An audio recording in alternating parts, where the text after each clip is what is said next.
Hello and welcome to On Air. I'm your host, Klara Syrewicz. In the next 20 minutes, we'll give you an in-depth analysis of the news, and in our report, we'll look at a polarizing figure of European politics, Hungarian Prime Minister Viktor Orbán.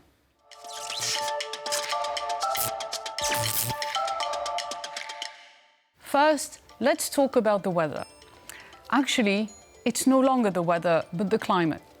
Before you start shouting woke, let's just say that in Poland, the floods have been so deadly and unprecedented that the country is currently in a state of emergency, while the array of catastrophic events from across Europe has been impossible to ignore.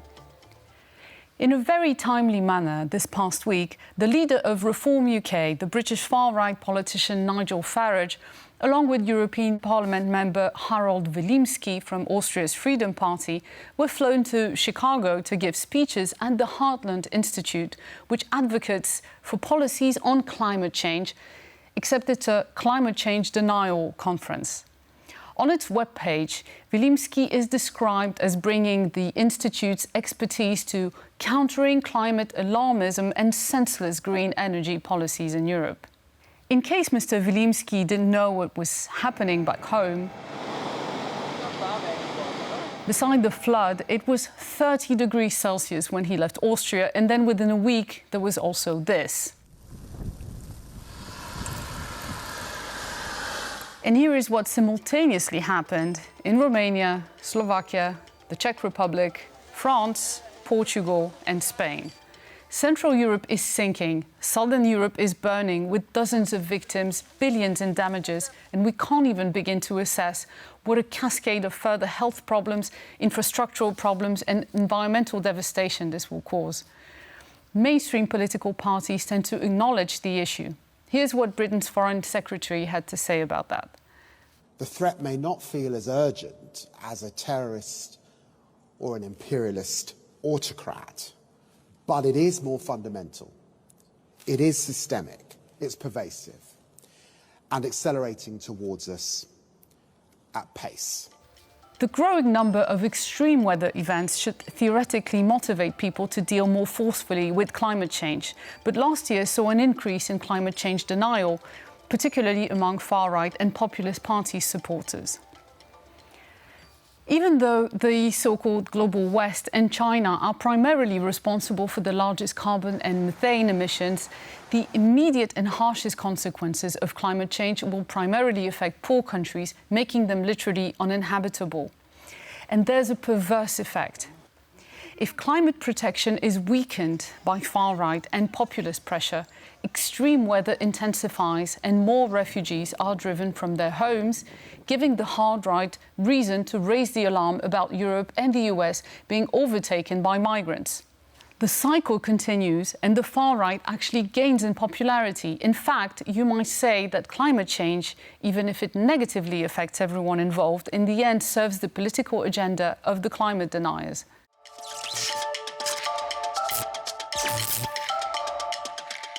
So let's look at some of the world champions of climate change denial. With this weather being so bad, Austria had to pause its elections 2 weeks before the polls. One could wonder if the Freedom Party, forecast to win up to 20% of votes and set to enter a coalition government, had at least mitigated its environmental message. But so far, Herbert Kickl, the party's leader, remains unmoved, and the FPÖ is still warning of a climate hysteria in its election manifesto. This video takes us to climate hysteria's final station, where you are guaranteed not to meet any Greens. I love the montage, it's very modern. And here goes the election poster. Climate change denial is also an important component of Trumpian policies. One of the first things Donald Trump did when he became president was exiting the Paris Climate Agreement. Donald Trump has called climate change a total hoax, bullshit, and pseudoscience. Here's Trump last week in California, where the southern part of the state burns in what has been called the endless fire season. Mr. Trump has threatened to withhold federal aid to battle California's wildfires should he be re-elected, and he did this while he was speaking at his golf course, part of which fell into the sea because, you guessed it, climate change-induced erosion. There's no better place to see the absurdity of this type of politics than Florida, one of the US states most prone to apocalyptic weather events. But its residents have elected Governor Ron DeSantis, who built his popularity on the back of environmental change denial, and according to whom people are safer than ever from climate disasters. But at least in Florida, people don't have to deny that a climate disaster is affecting them. That's what happened in Russia, where 3.5 million hectares of forest have burned since the beginning of the year, but you hardly hear about it anywhere.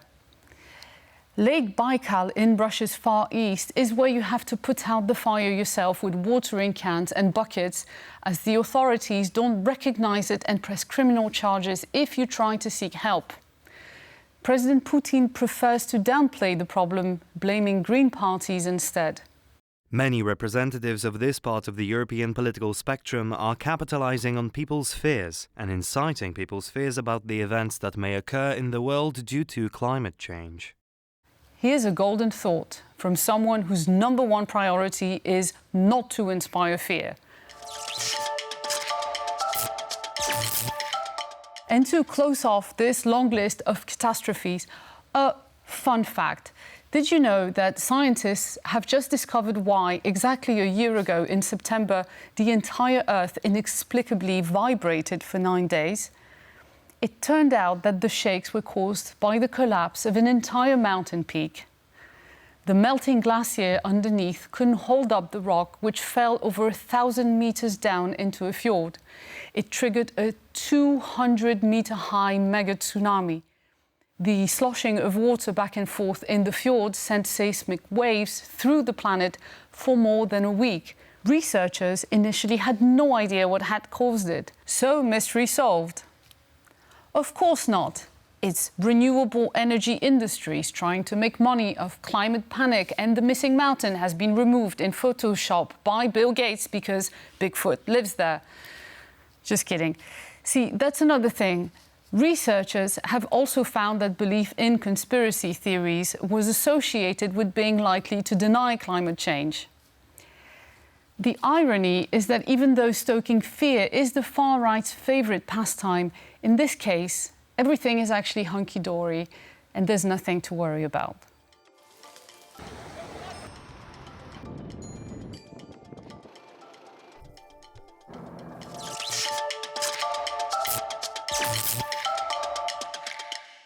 But there's definitely something worrisome about the political trajectory of Hungary and its leader of 15 years, Viktor Orbán. In this week's report, we focus on lesser-known aspects of his governance, or should I rather say, personal financial assets management. Here is one man who has seemingly achieved the impossible. He is raking billions from the European Union, giving them to his family and friends, while also lining their pockets through fraudulent financial schemes involving Russia. A man who brought his country into NATO only to have it default on most of its obligations, while deepening its strategic dependence on Russian energy. And here is a man whose son performs dubious deals in Africa under the guise of bringing development aid. Meet Hungary's Prime Minister, Viktor Orbán. In his 14-year tenure, Viktor Orbán has gravitated closer to the Putin regime. Beside ideological reasons, there seem to be many hidden incentives to that great friendship. Orbán's time in office has been rife with high-level deals in which political corruption involving Moscow came at a cost to state coffers, but also Hungary's energy security and future development. Did Orbán and his Fidesz sidekicks bet too much on the Russian business card? The largest economic undertaking of Viktor Orbán's cabinet has been the Parks power plant deal. Signed in 2014 with Russia's state energy corporation Rosatom, the agreement envisaged the modernization of Hungary's only nuclear power plant, which now produces 40% of the country's electricity. The deal was a surprise to everyone. There was no announcement, no public scrutiny, and all technical and financial aspects were classified. As we know now, the Russian state loaned Hungary 10 billion euros to pay for the investment and applied repayment conditions worthy of a scammer. The agreement had no guidelines for the modernization and no deadlines specifying when the power plant would be operational. In contrast, the plan for repaying the loan was very detailed. In the space of 30 years, Hungary would hand back the money plus interest even if the investment was unfinished and the plant not operational, while the interest rate for the repayment would increase from 3.9% to nearly 5% as the years went on.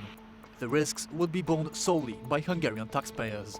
The Fidesz government got its hands on the loan in 2019 and immediately started spending, granting millions to chosen oligarchs, awarding them with lucrative contracts to prepare the plant for the development, which actually never materialized.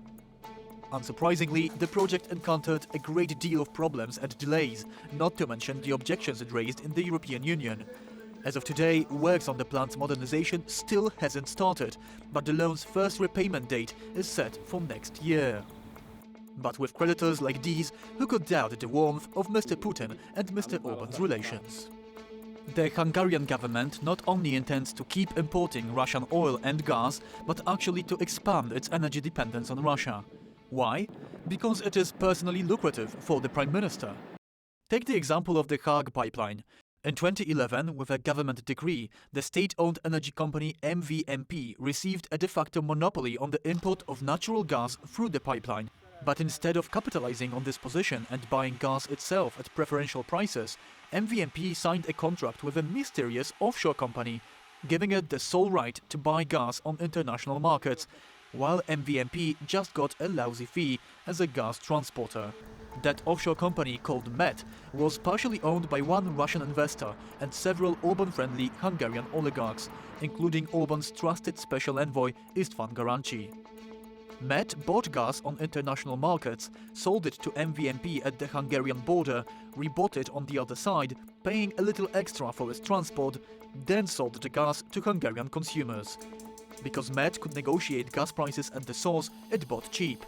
So, minus the small fee to MVMP, it could sell gas in Hungary at a higher price mark, since the average cost per cubic meter was set by long-term import contracts between Hungary and its main provider, Russia's Gazprom. So, in the end, the Hungarian government outsourced its monopolistic access to its own pipeline to an offshore company. 1 year after the scheme was made, the arrangement generated a loss of 1.6 million euro for the state coffers, while MET was able to pay its shareholders 177.4 million euros in benefits. But Viktor Orbán not only outsources taxpayers' money, but he also diversifies his corruption portfolio. An investigation by the New York Times found that Orbán uses European subsidies as a patronage system to enrich his friends and relatives, protect his political interests and punish his rivals. The Fidesz government has auctioned off thousands of acres of state land to Orbán's family members and associates. For instance, the Prime Minister's childhood friend, Lawrence Mesaros of the Fidesz party, is now a billionaire.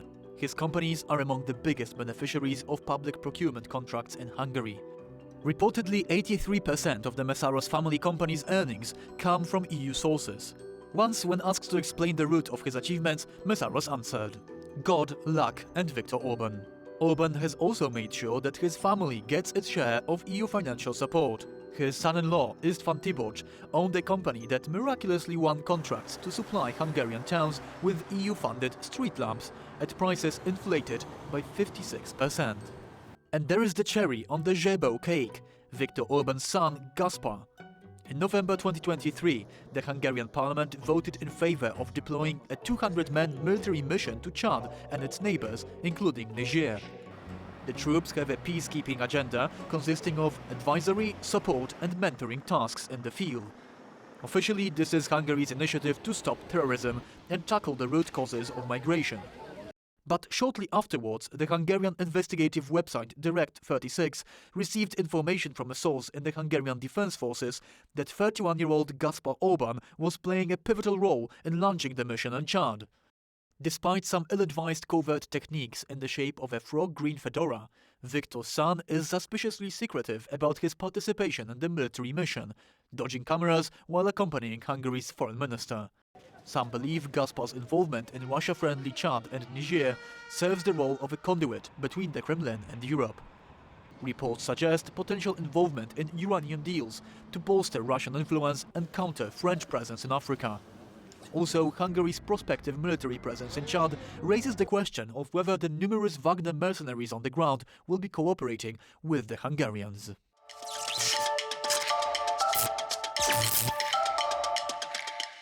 Welcome back. We have Ashim Kumar here with us in the studio. Hello, Ashim. Hi, Klara. Good to be here. Hungary. Right. The most corrupt country in the European Union. And that's not my personal opinion, but it's actually the verdict of Transparency International. And Hungary has been competing for several years with Bulgaria for this dubious accolade. Yep. But now it has settled as the champion for the last 2 years.